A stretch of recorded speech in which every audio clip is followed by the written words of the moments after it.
میرے مولا امیر المومنین کا ایک جملہ آج کی اس مجلس میں ضرور لے کے جانا. امیر فرماتے ہیں عبادت کر کے تکبر کرنے سے کہیں بہتر ہے گناہ کر کے شرمندہ ہو.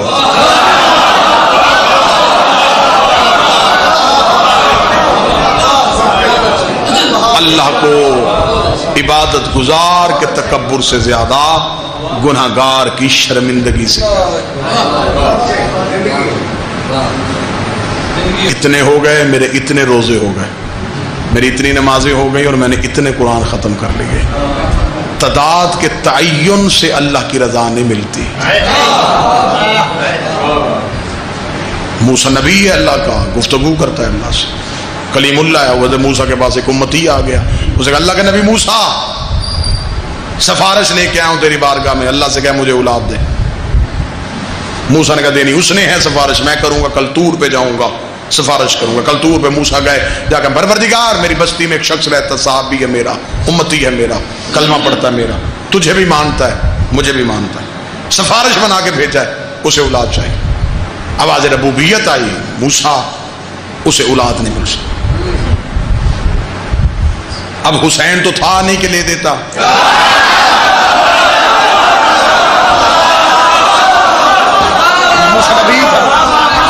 خاموش ہو, وہیں سے واپس بات سے حسین وہیں سے واپس پلٹے اور واپس پلٹ کے جا کے دربار سجایا, وہی صاحب واپس آئے. حضرت موسیٰ خوش, آج سفارش کر کے اللہ کے نبی, اللہ نے مانی ہوگی. موسیٰ اولاد مل گئی مجھے. حضرت موسیٰ نے پہلے قریب بلایا, بلا کے اختیارات پروردگار سمجھائے. سمجھانے کے بعد دیکھ اس کے فیصلوں میں کوئی رد و بدل نہیں ہوتا, وہ اپنے فیصلے تبدیل نہیں کرتا. وہ جب کہہ دے تو وہ ہو جاتا ہے, جب اس نے کہہ دیا نہیں تو پھر نہیں. اس میں بھی اس کی رضا ہے, تو اس کی رضا کو مان. آج کے بعد اولاد کی دعا نہ مانگنا, اللہ نے تیری قسمت میں اولاد لکھی نہیں. خاموش ہو کے اٹھ بڑا اور چلا. جو ہی گزرا باہر سے بازار سے اور سر جھکا ہوا, بستی موسیٰ میں ایک فقیر رہتا تھا.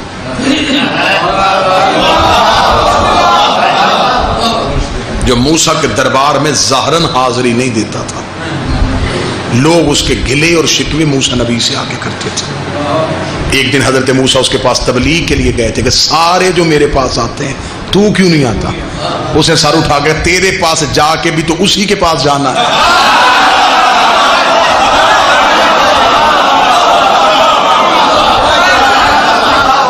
عبادت کا تکبر, گناہگار کی شرمندگی, اسی کے پاس جانا ہے. موسیٰ نبی سمجھا انہیں جنہیں ہدایت کی ضرورت ہے. میں اس کی ربوبیت کو مان گیا, تیری نبوت کو میرے لاکھوں سلام. حضرت موسیٰ پھر دوبارہ اس کے پاس نہیں گئے. وہی فقیر بیٹھا ہوا تھا اور وہی صحابی قریب سے. ظاہر بھائی اسی فقیر نے یوں دامن پہ آ گیا, بیٹا لینے گیا تھا,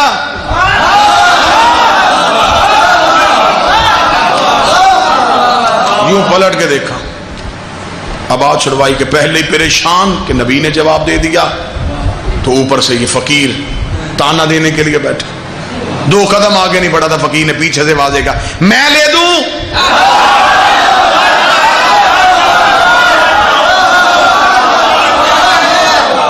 مڑ کے دیکھ کے کہنے لگا تو لے کے دے گا. موسیٰ نبی نے جواب دیا چل تیری حیثیت کیا. قدم اگلا نہیں اٹھا, پیچھے سے فقیر نے آواز کہا مہینہ فلاں دن فلاں تیرے گھر میں بیٹا ہوگا.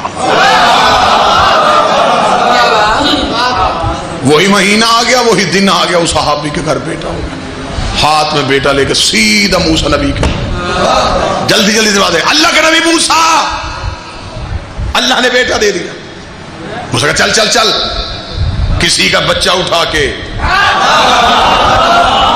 میرے دروازے میں توہین کرنے آیا. اس کا موسیٰ نبی تیری عزت کی قسم اللہ نے دیا. کب؟ آج دیا. کیسے؟ جب تیرے دربار سے واپس آئے. وہ فقیر نہیں, اس نے آج ہی کے دن اور آج یہ تاریخ بتائی تھی. موسیٰ نبی نے نعلین نہ پہنی, بھاگے کوہ طور پہ. میرے مالک میں نے سفارش کی تو نہ مانی, اس فقیر کے کہنے پہ بیٹا کیوں دیا؟ فرمایا جواب کل ملے گا, آتا ہوا انسانی بدن کے گوشت کا ٹکڑا لانا. لا کے کوہ طور کی سب سے اونچی چوٹی پہ رکھ، میں تجھے جواب دوں گا۔ موسیٰ نبی واپس آیا، واپس آ کے گھر سے تشت لیا، تشت لے کے ہاتھ میں خنجر، چوک میں کھڑا کہا میرے امتیو، اللہ کو انسانی بدن کا ٹکڑا چاہیے۔ نمازیوں کے دروازے بند ہونے شروع ہو گئے۔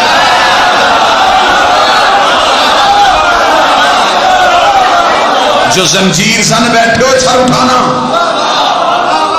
واقعہ کتابوں میں قصص الانبیاء میں لکھا ہے، تذکرۃ الانبیاء میں لکھا ہے۔ دروازے بند ہونے، اللہ کا نبی ہم کلمہ پڑھوایا ہمیں اور آج جسم کٹوا رہا ہے۔ پہلے تو اللہ ماننا اتنا مشکل تھا، تو نے گریبان پکڑ کے جھنجھوڑ کے میں منوا لیا، اور تو یہ کام کرنے لگا، تو ہم سے بدن کٹوانے لگا۔ اس سے پہلے تو ہم پرانے دین پہ ٹھیک تھے۔ تاج تو خالی جا رہا ہے، دروازے بند ہو رہے ہیں، موسیٰ کی حیرت بڑھتی جا رہی ہے۔ موسیٰ گلی میں تھے اور دروازے بند تھے، کاندھے پہ ہاتھ آیا، موسیٰ نبی نے مڑ کے دیکھا، فقیر کی بات لا تش،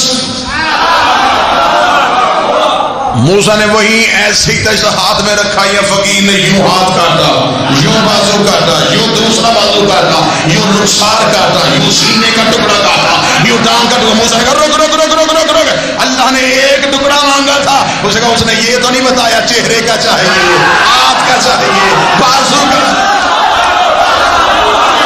مانگا ایک ہے، اس نے جگہ نہیں بتائی، لے جا سارے، جو رکھنا ہوا رکھ لے گا، باقی ڈال دینا جانور اور پرندوں کو۔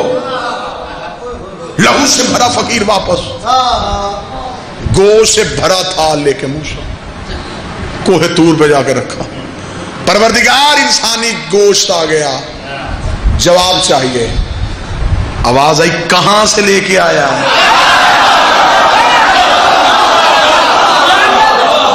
مالک بستی میں ایک فقیر رہتا ہے، فرمایا جس کے کہنے پہ ہم نے بیٹا دیا تھا۔ اگلا جملہ اتنا بڑا ہے کہ حق میں کھڑے بھی ہو جاؤ تو جملے کا قد بڑا ہے۔ موسیٰ نبی کا چہرہ جھک گیا، آواز آئی ہاں میرے پروردگار اسی نے دیا ہے، لیکن میرے مالک ہے تو وہ بھی تیرا ہی بندہ، تجھے تو بدن چاہیے تھا نا، میں تو لے آیا۔ آواز آئی موسیٰ جا کے تو امتیوں سے حساب لینا، جن کو روز نمازیں پڑھاتا ہے اور جن کی جنت کی زبان سے کرتا ہے، تو موسیٰ جا کے پوچھنا کہ تیرے کہنے پہ انہوں نے گوشت کیوں نہیں دیا؟ میرا تو نبی تو ہے نا، میں تو صرف تجھی سے سوال کر سکتا ہوں۔ موسیٰ بدن تو تیرے پاس بھی تھا، جسم تو تیرا بھی تھا،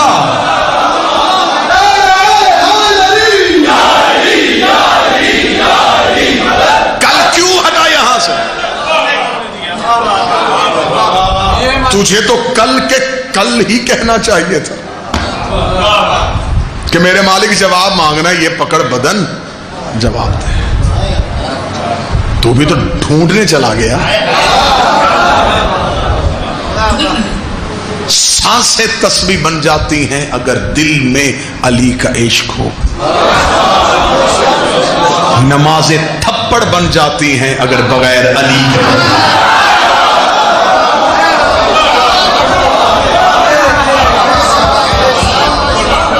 عبادتوں میں لطف ہے علی کی، یقین کی حالت میں سونا شک کی نماز سے۔ عبادتوں کا مہینہ ہے، آگے لیلۃ القدر آ رہی ہیں، عبادتیں کرو لیکن عقیدہ حق کے ساتھ۔ آل محمد کی اطاعت اس لیے ضروری ہے کہ وہ ان کے بغیر ہم تک نہیں آیا۔ اب ایسے کرنی عاشق تھا نبی کا، کتنا بڑا نمازی تھا، جا کے کتابیں اٹھا کے دیکھنا، اتنا بڑا نمازی تھا کہ ایک رات پوری قیام کرتے جناب اویس، اور فرماتے ھذا لیلۃ القیام، یہ صرف قیام کی رات، اگلی رات رکوع میں رہتے، اس سے اگلی رات سجدے میں رہتے۔ نبی کا عاشق، علی کا محب سر سجدے میں رکھ کے کہتا کیا کروں، تیرے روز و شب چھوٹے ہیں، میری عبادت مکمل نہیں ہو رہی۔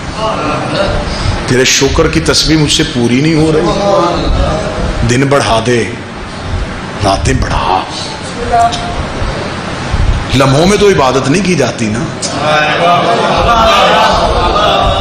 لمحے بڑھا دے۔ یہ ہے اویس کی عبادت کا معیار۔ عشق کیا تھا؟ صفین کے میدان میں ہے اویس، اپنے نوکر سے کہا وضو کا پانی لا، مصلی بچھا، میں نماز پڑھنے لگا ہوں۔ نوکر نے مصلی بچھایا، وضو کا پانی لیا، ادھر جنگ کا تبل بچ گیا۔ اویس کے ہاتھ میں یوں وضو کا برتن تھا، یوں پھینکا اویس نے، گھوڑا لا۔ اس کا سردار نماز تو پڑھتے جائیے، فرمایا شرم نہیں آ رہی؟ نماز تو جنگ کے لیے جا رہی ہے۔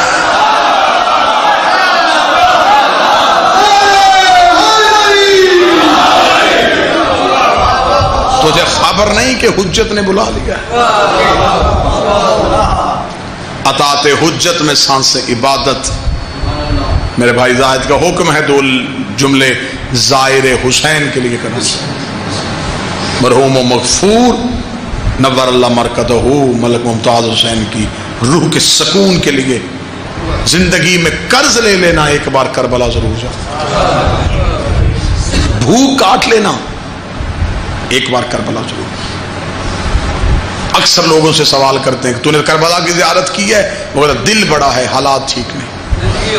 ایک بات ذہن میں رکھ لینا کہ کربلا کی زیارت کا تعلق تیری دولت اور پیسے سے ہے ہی نہیں۔ پکی بات ذہن میں بٹھا لو، میں نے بادشاہ حسین کی کچہری میں کھڑا ہوں، میں نے بھیک مانگنے والے لوگوں کو کربلا میں دیکھا۔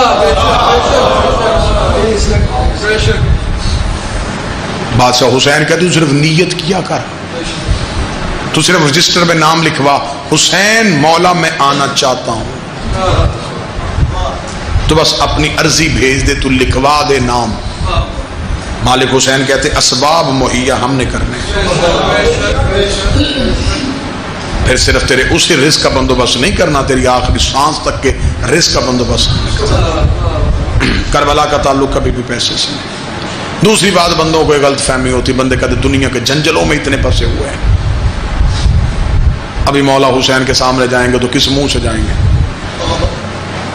بس ڈر لگتا ہے جی، بڑے ہی گناہگار ہیں، کیسے مالک کا سامنا کریں گے؟ مولا حسین فرماتے تمہارے اور ہمارے درمیان جو پہلی چیز ملاقات کے لیے رکاوٹ بنتی ہے وہ ابلیس کی دلیل ہوتی ہے کہ کہاں وہ اور کہاں ہم۔ مولا فرماتے یہ تمہارے ذہن کی آواز نہیں ہوتی، ابلیس کی آواز ہوتی ہے جو تمہیں ہم تک آنے کے لیے روکتی ہے کہ تم اتنے گناہگار ہو، ان کے قریب کیسے جا سکتے ہو؟ مالک فرماتے اگر تمہیں گناہوں کی وجہ سے دور رکھنا ہوتا تو ہم تمہارے دل میں اپنی ولایت ہی کیوں رکھتے؟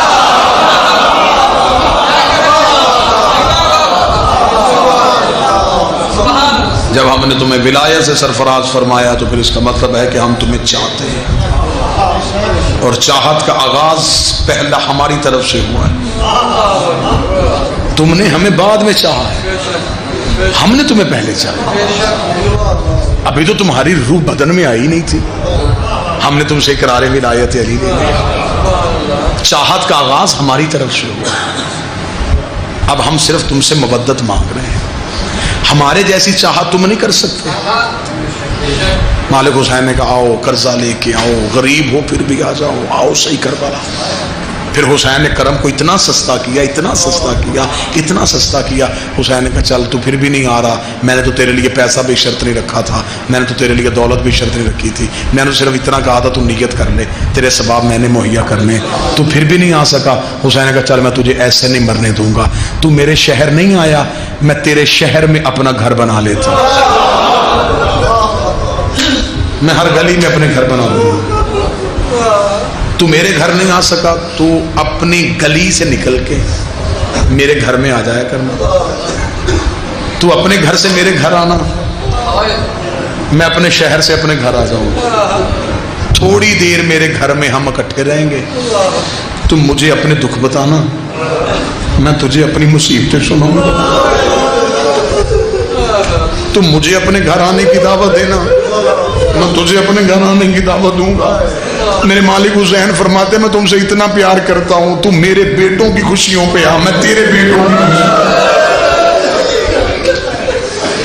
تو ہمارے جنازے اٹھا، میں تمہارے جنازے اٹھاؤں. جتنے زائر بیٹھے ہیں کربلا کے، کربلا کا پہلا زوائر جب زیارت کے لیے جاتا ہے تو استقبال کرنے کے لیے ابوالفضل العباس آتے ہیں. مالک فرماتے ہیں اگر آنکھ میں دیکھنے کی طاقت ہو تو جب زائر کربلا میں قدم رکھتا ہے تو استقبال کرنے کے لیے وہ آتا ہے جس کی باہیں نہیں کھلتی. حسین مالک کہتے ہیں میرا زائر آ رہا ہے، عباس اس کے استقبال کے لیے جاؤ. عباس مولا استقبال کے لیے جاتے ہیں جو پہلی بار کربلا جاتا ہے. اور علماء عرفان کہتے ہیں کہ جب کوئی شام سے ہو کے کربلا جاتا ہے تو پھر حسین کہتے ہیں عباس تو نہ جانا، یہ میری زینب کا زوار ہے، سب سے پہلے میں جاؤں گا، میں اس سے جا کے پوچھوں گا شام سے آیا ہے، بتا میری سکینہ کے کانوں کا لہو بند، بتا جنگل میں میری بہن کا راز کیسا. رونے آئے ہیں اس امیر کو جس کی بیٹیاں کوفے میں یتیم ہو گئی. ہر غیرت مند باپ اور ہر غیرت والے بھائی کو یہ انتظار ہوتا ہے جی عید قریب آ رہی ہے. بار بار ماں بیٹے سے کہتی ہے بیٹا وقت نکال، بہن کے گھر ہوا، رستہ دیکھ رہی ہوگی. غریب سے غریب بھی بھائی ہو اپنی حیثیت کے مطابق بہن سے عید دینے ضرور جاتا ہے. اب چیخ مار سکو چیخ مار لینا، ہائی کہہ سکو ہائی کہہ لینا، کچھ نہ کر سکو سر جھکا لینا. پہلی بار علی کے بعد زینب حسن کے پاس آئی ہے، رو کے کہتی ہے زینب حسن تو میرا بیکا گھر ہے، حسن میں تجھ سے عید مانگنے آئی ہوں، حسن بابے کے بعد میری ساری حسرت تو ہے، حسن مجھے عید چاہیے اتنا کہنا تھا. حسن مولا نے علی والا امامہ سر پہ رکھا، رو کے کہہ لگا جس نے زندگی میں کبھی بابے سے بھی نہیں مانگا تھا، آج میرے اتنے نصیب وہ علی کی بیٹی مجھ سے مانگنے کے لیے آ گئی. بول زینب تجھے کیا چاہیے، میں بابے کے بعد تیری پہلی عید ہے، جو تو مانگے گی مجھے دوں گا. اتنا کہنا تھا. بی بی رو کے کہتی وعدہ کر میں جو مانگوں گی وہ دے گا. اتنا کہنا تھا. حسن کا ہاتھ حسین کے سر پہ آیا، روکے گا میں شبیر زامن دیتا ہوں، تو جو مانگے گی میں دوں گا. رو کے کہتی پھر میری منت ہے ایک بار عباس سے کہے میرے بابے علی کے کپڑے پہن کے ایک بار مجھے صحن میں چل کے دکھائے اور میں چلتا ہوا غازی دیکھوں گی، مجھے میرا بابا نظر آئے گا. اور 9 راتیں ہو گئی اور میں نے بابا نہیں دیکھا. ایک بار مجھے